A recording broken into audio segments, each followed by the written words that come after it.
Ya, empezaremos entonces, ¿ya? Entonces, hoy día tenemos que ver la teoría de infecciones de vías urinarias y embarazo.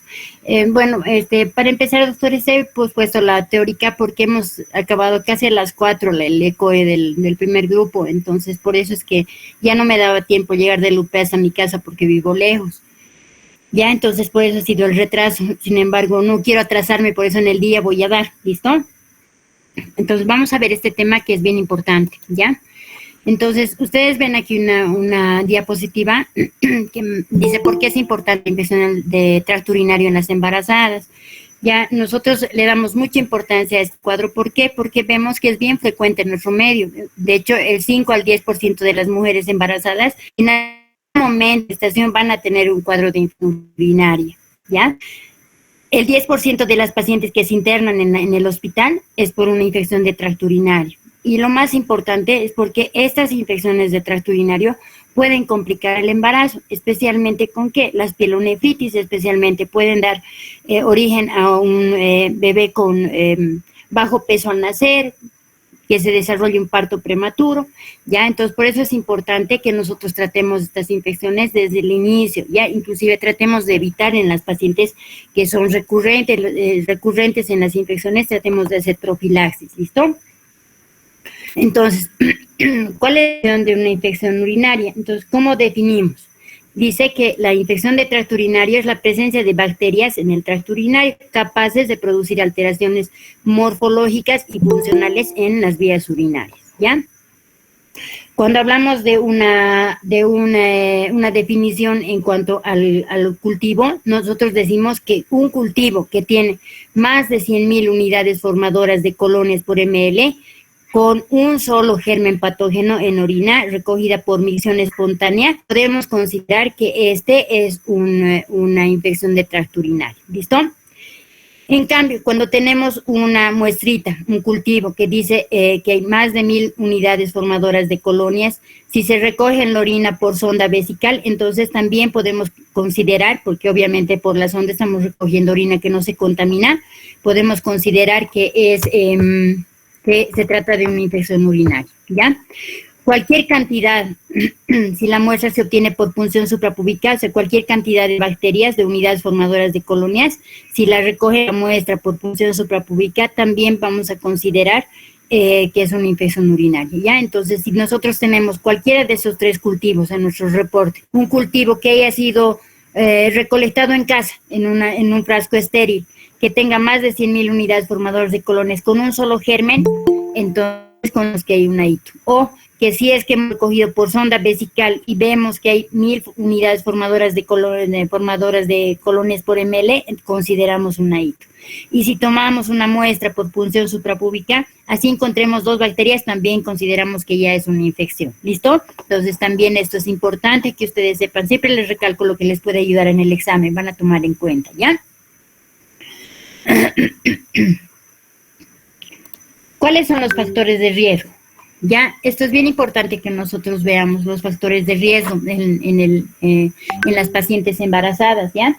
Entre los factores de riesgo, primero nosotros tenemos que entender que en una mujer embarazada hay mayor predisposición que en una mujer que no está embarazada. ¿Por qué? Porque fisiológicamente se producen cambios a nivel de sus órganos. Por ejemplo, va a haber una dilatación fisiológica de la pelvis renal, especialmente en el lado derecho, que es la que más se dilata, ¿ya? Va a haber una alteración del peristaltismo. Como se altera el peristaltismo, entonces esto va a aumentar va a condicionar de que aumente el residuo posmiccional. Y como aumente este residuo posmiccional, entonces hay mayor predisposición a las infecciones, ¿ya? Por el crecimiento del útero, este útero habitualmente va a estar destrorrotado hacia el lado derecho. Eso predispone a que haya una dilatación de las pelvis, especialmente del lado derecho. ¿Por qué? Porque el útero está destrorrotado hacia ese lado y puede comprimir las vías urinarias y producir una mayor dilatación. Entonces, este éxtasis que se produce por la dilatación de la pelvis, por que aumenta el residuo posmiccional, porque la pelvis derecha está más dilatada que la izquierda, entonces esta éxtasis puede predisponer a las infecciones en una paciente embarazada. ¿Listo? Aquí hay otra diapositiva de los factores de riesgo. Ustedes saben que en el embarazo hay también cambios hormonales, especialmente la progesterona, ¿no? La progesterona aumenta en cantidad y es la que va a comandar, va a hacer que el embarazo se mantenga, ¿no? Es la hormona responsable del embarazo. ¿Ya? Entonces, esta hormona también va a producir algunos cambios a nivel renal, ¿ya? ¿Qué es lo que produce? Produce disminución del tono y la contractilidad de la musculatura lisa de la vejiga. Ya, incluso en algunos casos se ha visto que hasta puede producir atonía de la vejiga, ¿listo? Reduce el peristaltismo, especialmente en el segundo mes del embarazo. Entonces, al reducir el peristaltismo, va a aumentar la cantidad, hemos dicho, de orina, que se llama de residuo miccional, postmiccional. Entonces, aumenta el éxtasis, aumenta la predisposición a la infección urinaria. Va a haber una hiperemia del trígono vesical. Ya, perdón, hay algunos errores que estoy corrigiendo antes de pasar las diapositivas, ¿ya? Hay una hiperemia del trígono vesical. También va a disminuir el tono del esfínter uretrovesical, por eso es que a veces las pacientes tienen pérdidas espontáneas de orina. Ya aumenta la longitud renal 1 centímetro aproximadamente, ya por el crecimiento del útero. Hay un cambio en la posición de la vejiga que hace que la vejiga se vuelva más ascendente, más hacia la cavidad abdominal. Antes era retropúbica, pero al crecer el útero, la vejiga también va a ocupar la cavidad abdominal, ¿ya? Aumenta el volumen circulante a nivel renal, lo que va a hacer que aumente también el filtrado glomerular, ya en aproximadamente 30-50%. Alcaliniza el pH de la orina, entonces esto predispone a que las bacterias puedan proliferar con más facilidad. Aumenta la concentración de glucosa y aminoácidos en la orina. Esto también va a ser un buen caldo de cultivo para que las bacterias se puedan reproducir más fácilmente. ¿Listo? Ahora, ¿cuáles son los factores de riesgo para que una paciente que esté embarazada tenga mayor predisposición a tener en relación a que esta paciente embarazada va a tener mayor, si es que tiene el antecedente de embarazo, cursaba con una infección, ha cursado con varias infecciones urinarias, ¿ya? La multiparidad, ¿por qué? Porque ustedes saben que por el esfuerzo del pujo del parto, siempre las pacientes tienen un descenso de vejiga, y eso les condiciona a tener también incontinencia urinaria. Entonces hay mayor predisposición a que las bacterias puedan ascender más fácilmente y provocar un AITO. ¿Listo? Mala condición socioeconómica, esto va más en relación a la dieta, ¿no? Las pacientes que tienen bajas defensas inmunológicas, mala dieta, desnutrición, todo eso siempre van a estar más predispuestas a las infecciones, ¿ya? La raza negra, ya porque ustedes saben que tienen una anemia falciforme de base las pacientes de raza negra, entonces también eso les predispone a las citos. Las pacientes diabéticas, por el mismo hecho que la diabetes siempre las tiene inmunocomprometidas con su sistema inmunológico deprimido, entonces también es un buen caldo de cultivo, bueno, también es un factor de riesgo. Además, ¿no? Ustedes saben que en la diabetes, las pacientes diabéticas tienen sus orinas con altas concentraciones de glucosa. Eso es un buen caldo de cultivo para las bacterias, ¿ya? Las pacientes que han sido trasplantadas renales, ya estas pacientes en su tratamiento para mantener ese trasplante toman inmunosupresores, toman corticoides por mucho tiempo y eso les disminuye las defensas, ¿no? Las inmunosuprime, entonces también tienen mayor riesgo de infección. Presencia de lesiones medulares, especialmente las vejigas neurogénicas, ¿no? Las pacientes que no pueden contener la orina, se orinan y andan con pañalito. Y ese pañal también es un buen caldo de cultivo de infección, ¿ya? Entonces, ¿qué es la ITU en el embarazo? Es una complicación médica que es muy frecuente en nuestro medio, ¿ya? Que se produce durante la gestación y puede repercutir en el embarazo, no solamente en la madre, sino también en el producto, porque hemos dicho que puede producirse un parto pretérmino o un niño con retraso de crecimiento intrauterino, con bajo peso al nacer, ¿ya? Entonces, esto es bien importante. Como un repaso, ¿a qué se debe esto? A que el riñón va a aumentar su longitud, va a aumentar su cantidad de filtración glomerular, a que el sistema colector va a disminuir su peristaltismo, que los uréteres van a disminuir el peristaltismo y además por el crecimiento del útero pueden sufrir obstrucción mecánica. La vejiga también se desplaza hacia arriba y tiene una hipotonía. Eso, pues una estasis, y eso predispone a la mujer embarazada para que tenga infección. Entonces, esta plaquita es más que hemos visto. ¿Listo? Entonces, ¿cómo podemos definir esto? ¿Qué en la mujer embarazada? Es la invasión y proliferación de bacterias en la mujer embarazada. Puede repetir con la madre, sino también en la producto. Un ratito. ¿En cuál estoy? ¿En qué diapositiva estoy? No me acuerdo. Aquí está, ya. La siguiente, ¿cuál es la patogenia? ¿Por qué se produce más fácilmente la infección en las mujeres? Ya, primero porque la uretra femenina mide de 3 a 4 centímetros, es un poquito más larga que en el varón, perdón, más corta que en el varón. Porque hay una cercanía con el canal vaginal y con el ano, es del orificio uretral. Ustedes saben que la uretra desemboca en la vulva y en la vulva siempre hay proceso infeccioso, los colpitis, todo eso, ¿no? Igual está más cerca del ano, entonces por contaminación puede producirse infecciones. La colonización del introito de la piel periuretral, de la uretra distal por microorganismos que son provenientes ya sea de vagina o puede ser de la región anal, eso también predispone a que haya una infección urinaria, ¿ya? Los factores de patogenicidad de cada cepa, hay bacterias que son mucho más patógenas que otras, entonces es bien importante también esto, y también esto está en relación a la resistencia bacteriana. Ustedes saben que actualmente hay mucha resistencia de las bacterias a los antibióticos por el mal uso de los mismos antibióticos, ¿no? ¿Ya? En etiología, nosotros vemos que las infecciones pueden estar causadas por varias bacterias. Las más importantes son la Escherichia coli en un 80% de los casos, la Klebsiella sp en un 15% de los casos y el Protus mirabilis un 5% de los casos, ¿ya? Después estos otros microorganismos que ustedes leen también pueden provocar una infección urinaria, pero en menor porcentaje. Entonces, los más importantes, los más comunes cuando nosotros hacemos un cultivo es que encontremos uno de estos tres, especialmente la Escherichia coli, cuidado sea pregunta de examen también, ¿ya? Si es que tienen alguna pregunta, me van a cortar en el momento, ¿ya?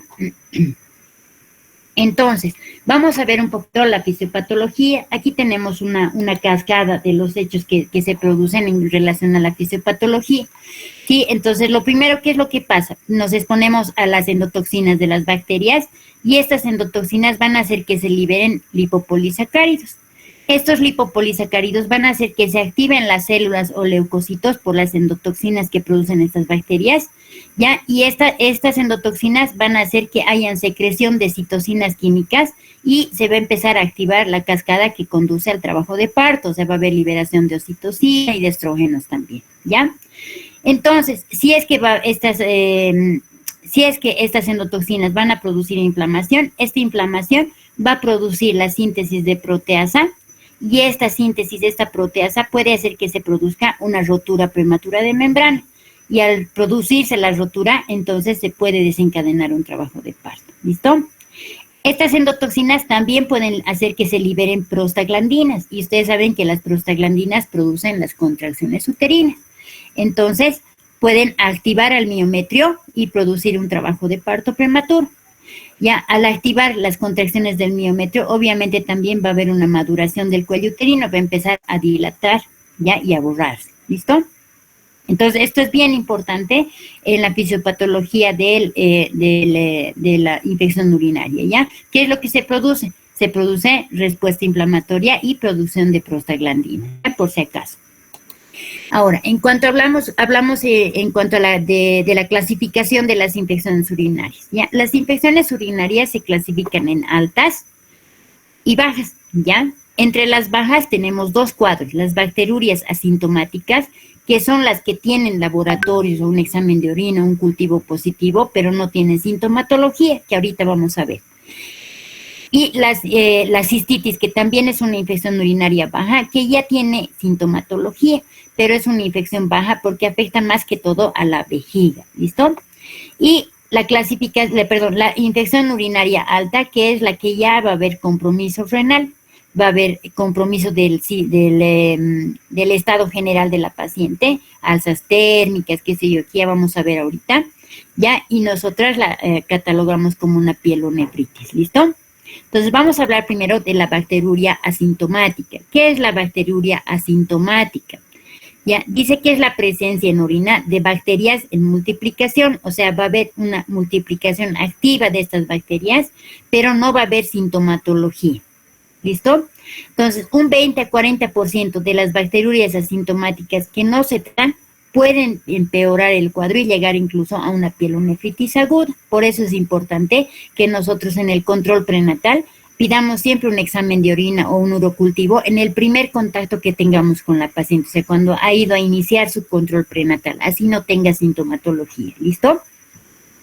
Un 60 a 70% de los casos de las pielonefritis agudas son consecuencia de una bacteriuria asintomática que nosotros no le hemos detectado o no le hemos tratado a tiempo.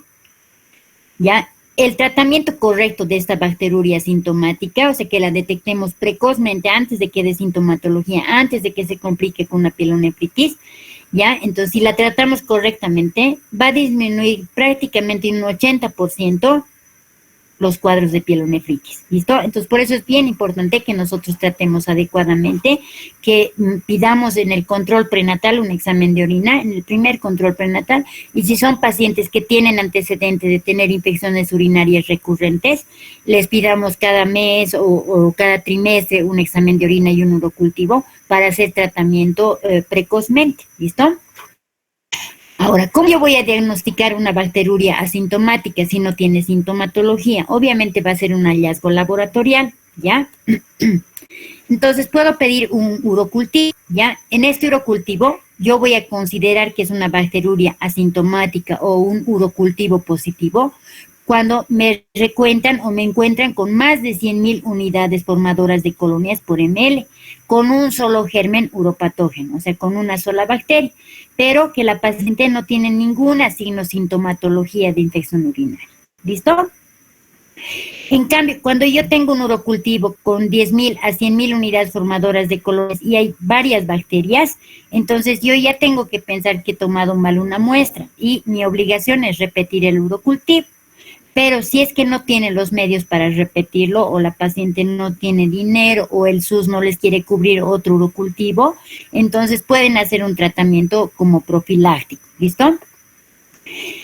También consideramos una bacteriuria asintomática a cualquier estudio microscópico o con tiras reactivas, o sea, las tiras de pH, ¿ya? Que son de utilidad y que a veces nos ayuda a que podamos diagnosticar una infección urinaria, pero no nos va a hacer un recuento de la leucocituria. Ese es el problema, ¿no? Pero con que ustedes tengan este concepto de que tiene que haber más de 100,000 unidades formadoras de colonias con un germen y que no hay sintomatología, ya estamos contentos. ¿Listo?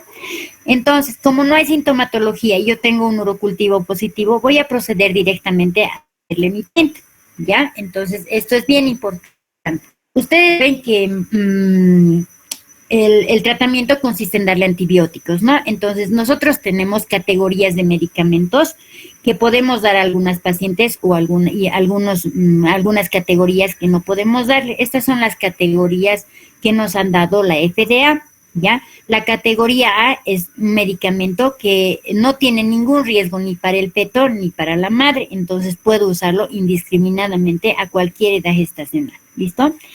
La categoría de la FDA, la categoría B, dice que ningún estudio controlado muestra un riesgo para el ser humano, ¿ya? Pero en los animales se ha visto que puede ser tóxico. Entonces, esta categoría la puedo usar, pero nosotros preferimos usarla a partir de las 12 semanas.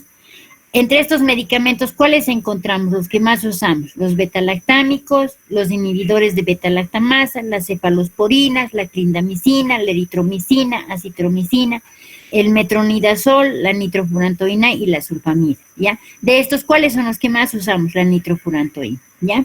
Obviamente siempre va a haber un riesgo bajo de que pase algo con el bebé, pero que no se ha demostrado con los estudios que se han realizado. Entonces, las categorías A y B las podemos usar en cualquier paciente. Las B, siempre después de las 12 semanas de embarazo, ¿listo? La categoría C, de que la toxicidad que se ha demostrado en los fetos es alta. Sin embargo, en algunos casos que no nos está respondiendo a los tratamientos y debemos usar medicamentos más fuertes, por ejemplo, la claritromicina, la vancomicina, tendríamos que usarlo a riesgo-beneficio. Digamos, la paciente, vamos a correr riesgo de que tenga algún problema en el producto, pero se va a beneficiar la vida de la madre, ¿sí? ¿Ya? Entonces, podríamos usarla, pero tenemos que tratar de evitar usando los de la categoría A y B, ¿ya? Los de la categoría D ya son medicamentos que no debemos usar, nosotros deberían usarlos en terapia intensiva, por ejemplo, ¿no?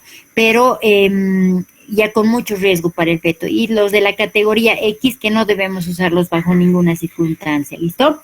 Entonces, para que ustedes sepan, y puede ser pregunta de examen, la categoría A de las drogas de la FDA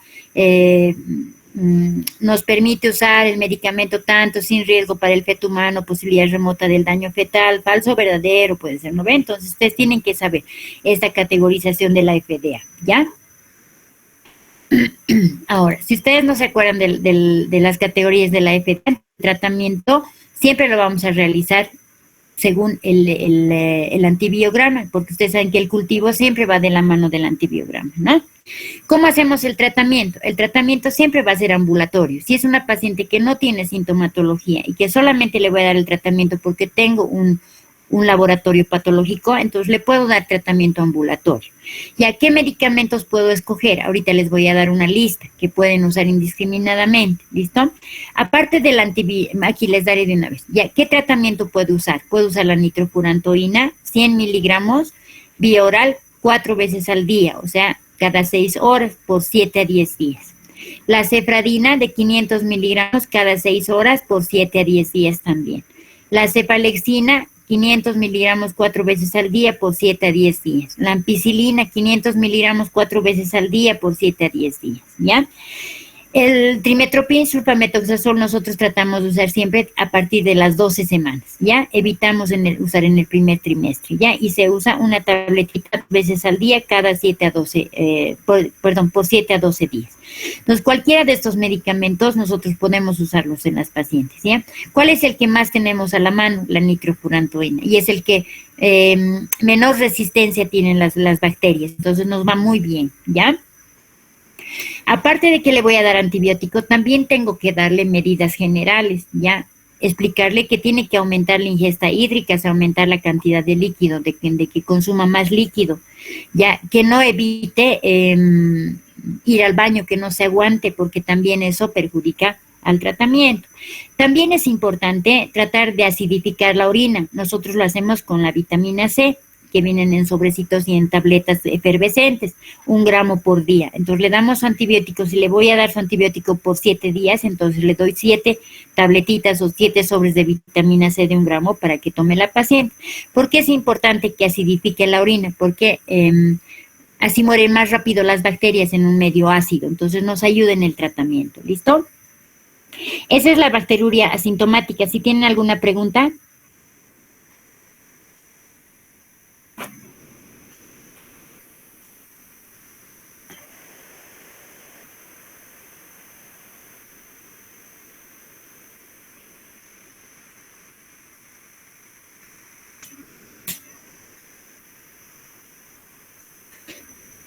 En la clasificación hemos hablado de una infección urinaria baja, que es la cistitis, ¿no?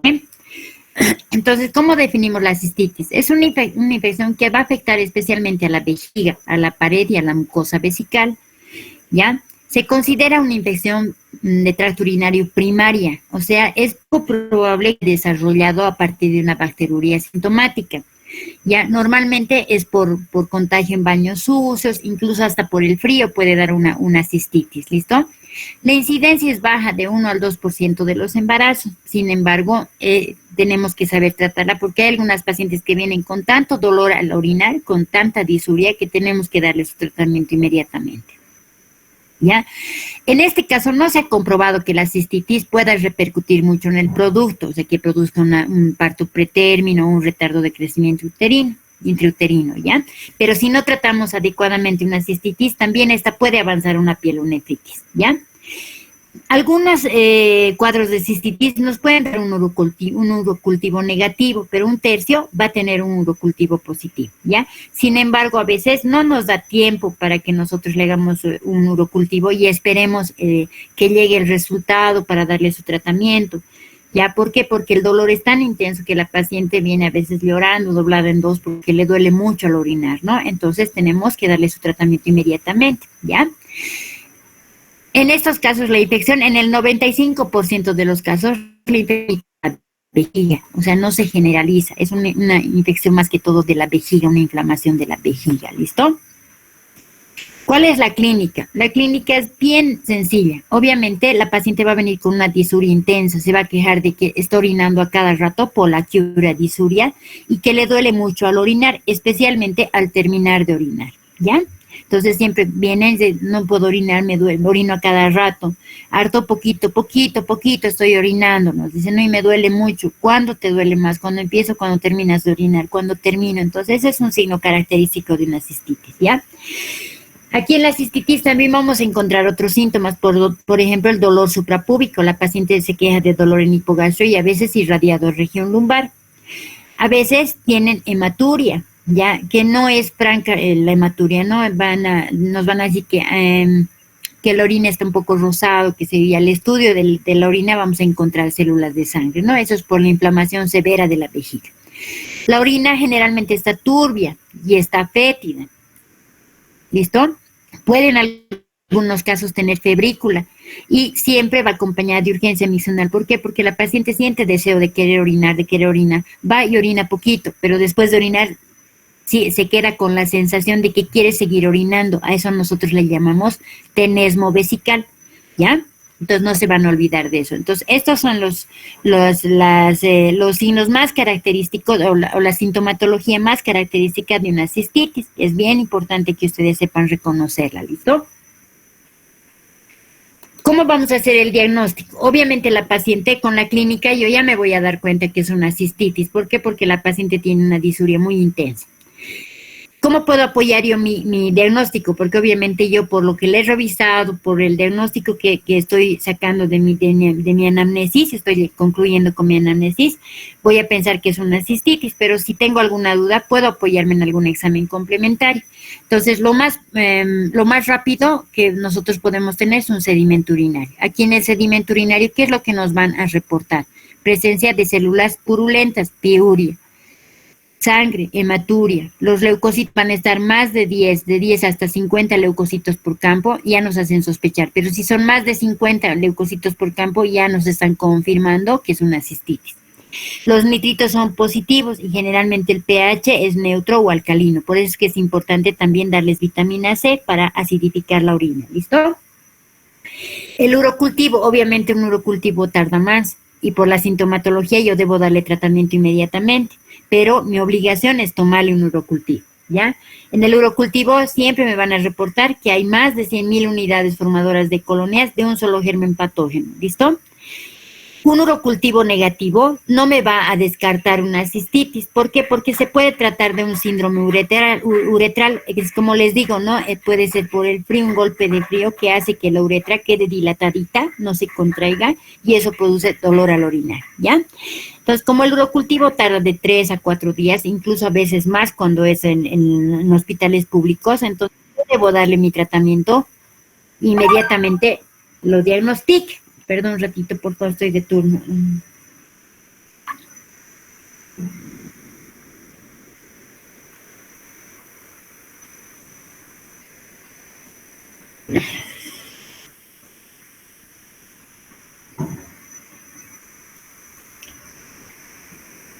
Le voy a bajarme 10 minutitos, por favor. Ya. Entonces, le voy a dar su tratamiento apenas entre la paciente. Entonces, ¿con qué medicamentos la puedo tratar? Con la amoxicilina más ácido clavulánico, 500 miligramos cada 8 horas por 7 a 10 días.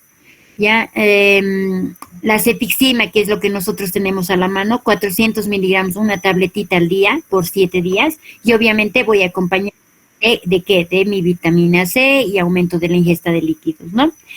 Como segunda opción podría darle la fosfomicina trometamol, que en nuestro medio es muy cara, pero se da 3 gramos en dosis única y la verdad es que es difícil conseguirla, pero es cara. Y la nitrofurantoína, que es muy buen medicamento, que nos dan en el sur gratuito, pero la macana es que le provoca mucha náusea, mucho vómito, es muy irritante gástrico. Entonces es la última opción que nosotros tomamos en el primer trimestre del embarazo, no porque sea o porque le produzca algo al bebé, sino porque es muy irritante gástrico. Pero de todos modos, si la paciente tolera, le puedo dar 100 miligramos cada 6 horas por 7 días. ¿Listo? Si es que no tolera y no tengo otra opción, no me está yendo bien con la cefixima o con la amoxicilina, puedo acompañarla de un antiemético, por ejemplo, la metoclopramida o una ranitidina para que me tolere mejor. ¿Listo? A estas pacientes que tienen cistitis siempre es importante hacerles un seguimiento. Una vez que termine el tratamiento, a la semana o a los 5 días, se debe hacer un urocultivo de control. ¿Ya? ¿Para qué? Para ver si realmente hemos concluido con nuestro tratamiento o debemos darle algún medicamento más. ¿Ya? Es importante que vigilemos a las pacientes que tienen antecedentes de recidivas, ya pacientes que se curan, se mejoran un tiempito y nuevamente vuelven a presentar la infección. Entonces, que nosotros cuando decimos recidiva, ya decimos es una infección urinaria recidivante. ¿Por qué? Porque la paciente con el tratamiento mejora y después de un tiempo vuelve a presentar la misma sintomatología, hacemos un urocultivo y encontramos al mismo germen. Entonces decimos es una recidiva. Ya, en cambio, si encontramos a otro germen, decimos es una reinfección. ¿Por qué? Porque se ha infectado nuevamente, pero por otra bacteria. ¿Listo?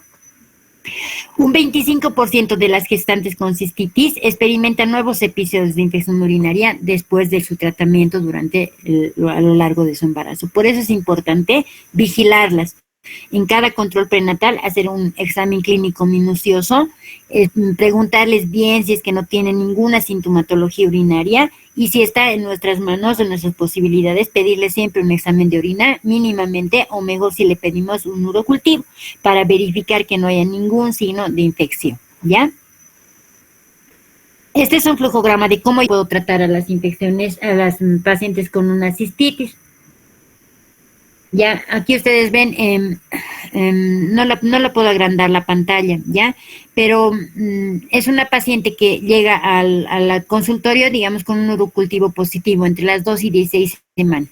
Si es positivo, entonces si su urocultivo es positivo, le voy a dar un tratamiento según lo que me reporte su antibiograma, ¿no? En el antibiograma me dicen han encontrado Escherichia coli y es sensible a la nitrofurantoína, es sensible a la cefixima, es sensible a la amoxicilina, pero es resistente a la penicilina, entonces ya sé que no debo usar penicilina. Y entonces le hago el tratamiento según lo que me diga el antibiograma. Una vez que termina el tratamiento, debo hacerle un urocultivo de control a la semana de terminar su tratamiento. Si me da positivo, entonces yo voy a considerar que es recidiva si es que tiene la misma bacteria. Ya, si me da positivo y encuentro otra bacteria, entonces es una reinfección y le voy a dar tratamiento según lo que me diga mi urocultivo y antibiograma. ¿Listo?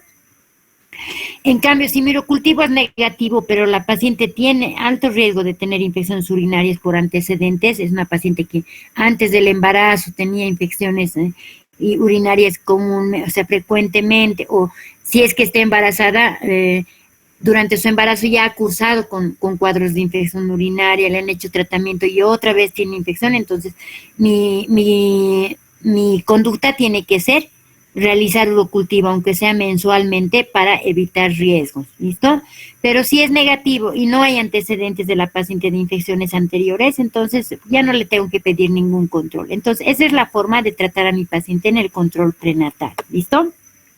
Hasta ahí hemos hablado de dos cuadros importantes, que son la bacteruria asintomática y la cistitis, que son dos infecciones de tracto urinario bajo, ¿listo? ¿Alguna pregunta?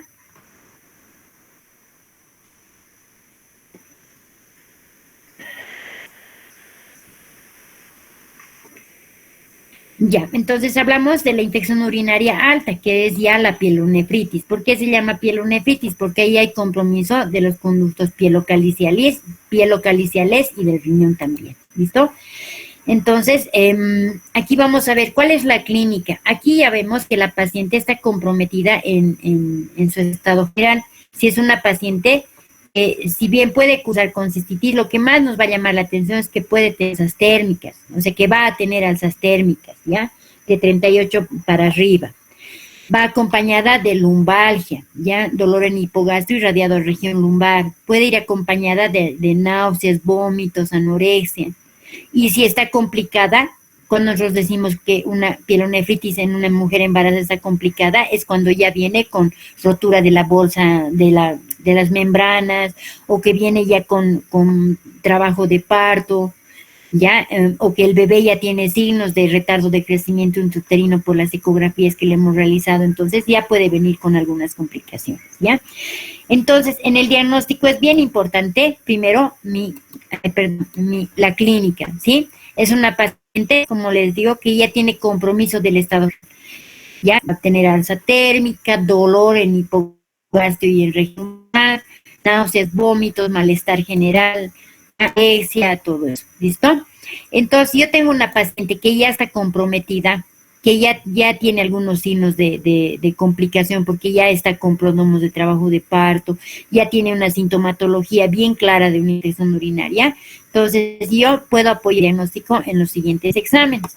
Pedir primero un hemograma, siempre. ¿Por qué? Porque en el hemograma lo que más me va a llamar la atención es que va a tener una leucocitosis. Ustedes saben que los leucocitos en el hemograma son, lo normal es hasta 10,000, ¿ya? En este caso van a estar 14,000, 16,000, entonces van a estar aumentados. Eso es lo que llama la atención, ¿no? Y obviamente con el alza térmica ya prácticamente estoy confirmando si tiene alza térmica, tiene datos de infección urinaria clara, o sea, clínica de infección urinaria bien clara, ¿no? La puniopercusión positiva y todo eso. Y sus leucocitos están aumentados, entonces ojo cerrado ya estoy hablando de una pielonefritis, ¿no? También puede haber una disminución del hematocrito, puede haber una trombocitopenia, ¿ya? Eso es lo que yo voy a evaluar en un hemograma. Le voy a pedir una urea y una creatinina, ¿sí? En este caso, cuando hay una pielonefritis, la creatinina puede aumentar a más de 1.5, puede tener un aumento transitorio, ¿ya? Pero con el tratamiento, esta creatinina tiene que disminuir y normalizarse. En el sedimento urinario lo que me llama la atención es que ya va a haber células de pus, va a haber piuria, va a haber hematuria, va a haber proteinuria. Cuando yo encuentro un examen de orina con proteinuria, ya estoy pensando en una pielonefritis, ¿ya? También debo pedirle un urocultivo. ¿Para qué? Para identificar el germen y ver su antibiograma, ver a qué medicamentos es sensible este germen, ¿listo? En algunos casos puedo pedirle ecografía renal. ¿En qué casos? Cuando la sintomatología de la paciente no está disminuyendo con el tratamiento. Entonces, ¿qué espero ver? Un edema del riñón. Incluso a veces pueden haber cuadros de abscesos renales. ¿Listo? También puedo pedir un hemocultivo para ver por qué no está respondiendo al tratamiento esta paciente. Hacemos hemocultivo en las pacientes que ya tienen signos de sepsis. ¿Listo? También tengo que monitorear el embarazo, ver que no tenga dinámica uterina, que no tenga signos de retardo de crecimiento intrauterino, por las ecografías que le voy a realizar al bebé. ¿Listo? Entonces, estos son los exámenes más importantes que yo sí o sí debo hacerle a una paciente que tenga un cuadro de pielonefritis, ¿ya? Tengo que hacer también un diagnóstico diferencial. ¿Qué cuadros me pueden simular una infección, una pielonefritis? Un cólico nefrítico. ¿Por qué da cólico nefrítico? Porque cuando hay piedritas en el riñón, ¿no ve? ¿Ya? Eso se llama, a ver, díganme el nombre. Litiasis renal. ¿Listo? Entonces, una litiasis renal me puede dar un cólico nefrítico. En este caso, la ecografía es la que me va a ayudar a diferenciar.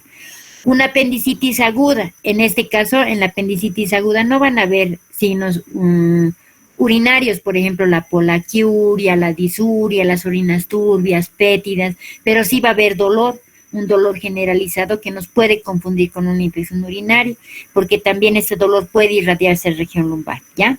Una colecistitis aguda, especialmente cuando está por pasar una peritonitis, ¿no? Pero generalmente la colecistitis aguda la podemos descartar mediante una ecografía, porque vamos a ver que la vesícula está inflamada o tiene litos, y también por la clínica, ¿no? Nosotros la revisamos y el punto cístico es positivo, que está lejos de los puntos ureterales, ¿no?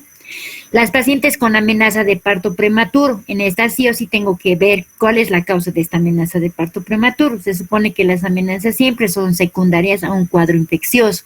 No siempre puede ser una infección urinaria, puede ser una salmonelosis, una fiebre tifoidea o cualquier cuadro infeccioso, pero la mayoría de los casos es por una hito, ¿ya? Una coriamnionitis, ¿qué es la coriamnionitis? Cuando se rompe la bolsa, los gérmenes pueden ascender a la cavidad amniótica y pueden provocar una inflamación del amnios. Eso es la coriamnionitis. Y la característica es que cuando ya este EPM se ha complicado, se ha infectado la cavidad amniótica, ya se llama una coriamnionitis, va a presentar los mismos signos y síntomas de una infección urinaria, ya dolor en región de hipogastro, irradiado a región lumbar, alzas térmicas, los leucocitos en el hemograma van a estar también elevados, pero lo que me va a ayudar a confirmar, a descartar, es el examen de orina o el urocultivo que voy a hacer y la ecografía, donde me van a decir que no hay líquido amniótico, ¿no ven? ¿Ya? Entonces siempre tengo que hacer diagnóstico diferencial con estas patologías. Ahora, el tratamiento en la pielonefritis, como es una paciente que ya está con compromiso general, debe ser internada, o sea, no puedo mandarla con tratamiento ambulatorio porque no va a ir bien, ¿listo? Entonces, debo internarla, ¿para qué? Para administrarle tratamiento antibiótico endovenoso, ¿ya?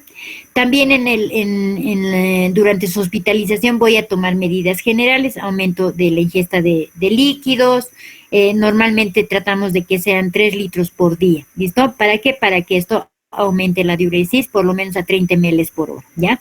Si es que la paciente tiene náuseas, vómitos, le voy a poder dar antieméticos, le voy a poder administrar un analgésico para que ella esté asintomática, le voy a poder dar un antitérmico para cuando tenga sus picos febriles, ya voy a acidificar siempre la orina con vitamina C para que me ayude a que el tratamiento sea más mejor, ¿no? Para que la tratemos de manera más adecuada, ¿ya? Y los antibióticos siempre deben ser durante 14 días, ¿ya? De inicio siempre vamos a buscar darle antibióticos endovenosos, ¿ya? Y si es que al darle 2 o 3 días de tratamiento endovenoso hace que la paciente ya no esté con cuadro térmico, con cuadro febril, puedo pasarle a vía oral, ¿ya? De inicio, cuando la paciente ingresa al hospital, siempre mi tratamiento va a ser empírico, o sea, le voy a iniciar con cualquier medicamento que pueda usar, que esté indicado en una infección en una mujer embarazada, ¿listo? Ya, y luego puedo modificar la antibiótico-terapia. Si digamos yo le he iniciado con cefotaxima, ya le doy de ingreso la interno, le doy su antibiótico endovenoso cefotaxima, un gramito cada 8 horas endovenoso, le doy su vitamina C, aumento su ingesta de líquidos, le doy antieméticos, le doy antitérmicos, todo eso, ¿no? Hasta que llega el urocultivo. Y si en el urocultivo me dicen no, es resistente a la cefotaxima, pero es sensible a la ciprofloxacina, entonces puedo modificar según lo que me indica el antibiograma, ¿listo? Entonces, ¿qué medicamentos yo puedo usar empíricamente por vía endovenosa? Ya, por vía endovenosa puedo usar la amoxicilina más ácido clavulánico, puedo usar la cefuroxima, puedo usar la ceftriaxona, puedo usar la acitromicina, puedo usar la gentamicina, pero lo que nosotros más usamos es la amoxicilina endovenoso, 1 gramo cada 8 horas, y usamos la cefotaxima, 1 gramo endovenoso cada 8 horas, hasta que llegue mi urocultivo y me indique si está bien lo que estoy usando o no, ¿ya? Entonces, mis medicamentos de primera elección, ya siempre van a ser la cefotaxima, ya aquí no la anotamos, no la cefotaxima, pero si es que la paciente tiene alguna complicación, ya puedo usar el Astronam, puedo usar la cefradina, ya, pero la micacina, pero en nuestro medio no es muy común que podamos usar, que usemos esto, ¿ya?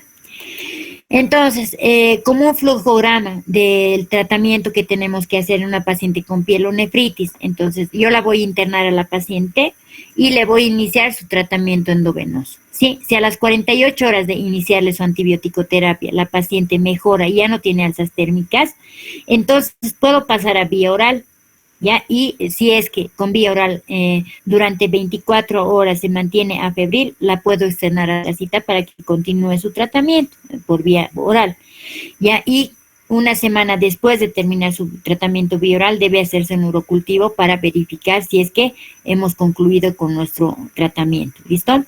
Pero si la paciente después de 48 horas de tratamiento endovenoso continúa con fiebre, debo continuar usando vía endovenosa. Debo ver si mi tratamiento es el adecuado a través de del antibiograma, ¿no? Ver si es que no hay resistencia a ese medicamento que yo empíricamente iniciar. ¿Listo? Y si es que no me responde a ese tratamiento, entonces al tratamiento que ya he cambiado, ¿no? Entonces puedo pedir algunos otros exámenes complementarios para ver qué medicamento más puedo darle o asociar medicamentos. Por ejemplo, puedo asociar un antibiótico que me cubra gram positivos, por ejemplo, la amoxicilina, y uno que me cubra gram negativos, por ejemplo, la gentamicina, qué sé yo, ¿listo? Entonces, esto ya es para tratamiento hospitalario. Lo que ustedes tienen que hacer es aprender a tratar bien desde la bacteriuria asintomática y la cistitis, porque cuando ya tengan la paciente con signos de pielonefritis, su obligación es mandarla al hospital, ¿listo? Transferir a su paciente. Ya, entonces, ¿cuáles son las complicaciones más comunes? Ya, la paciente puede llegar a ser un absceso renal si no responde a mi tratamiento antibiótico que el antibiograma me está indicando, y la paciente sigue con signos de infección, sigue con dolor en hipogastro, en región lumbar. Debo hacer una ecografía para descartar un absceso renal, ¿ya? La paciente puede hacer un cuadro de sepsis, entonces en esas pacientes ya tengo que pedir un manejo multidisciplinario, incluso la paciente puede llegar a entrar a terapia intensiva para su tratamiento por shock séptico, ¿ya?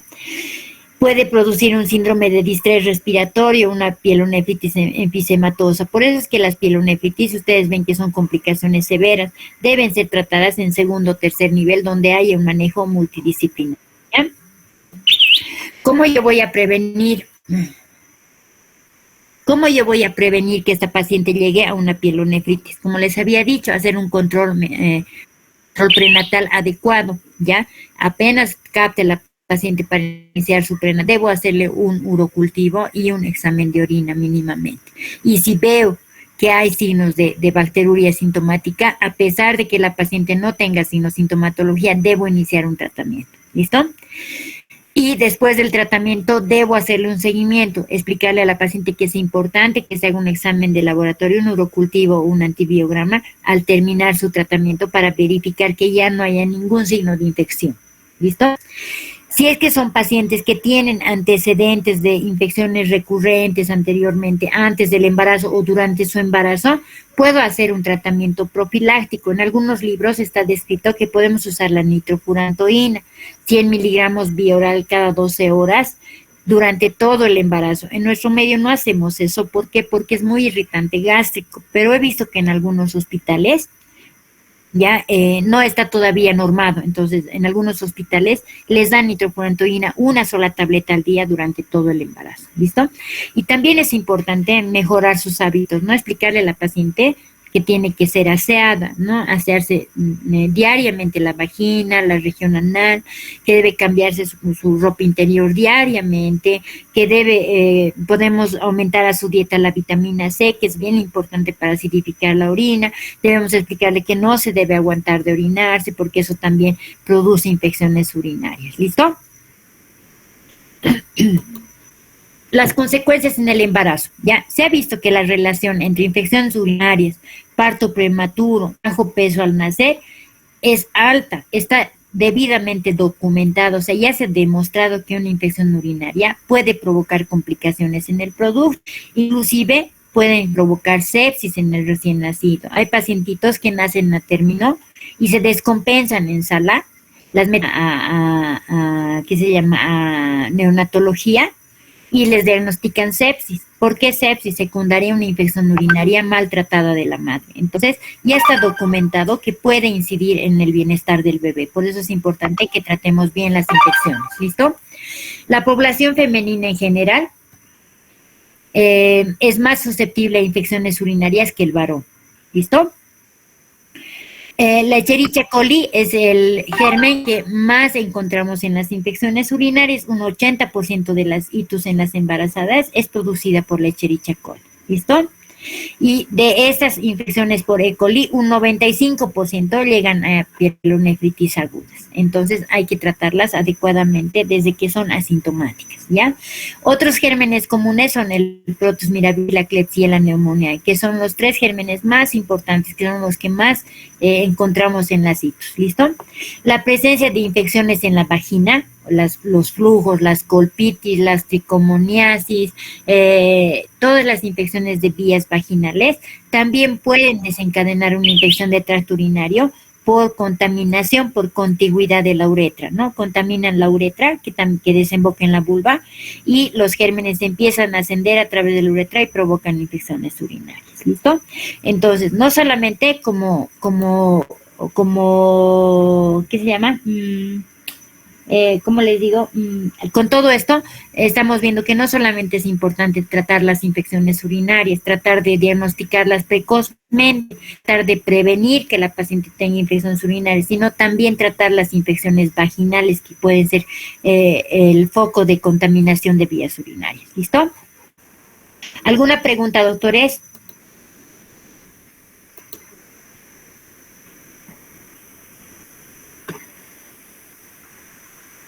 ¿Ninguna?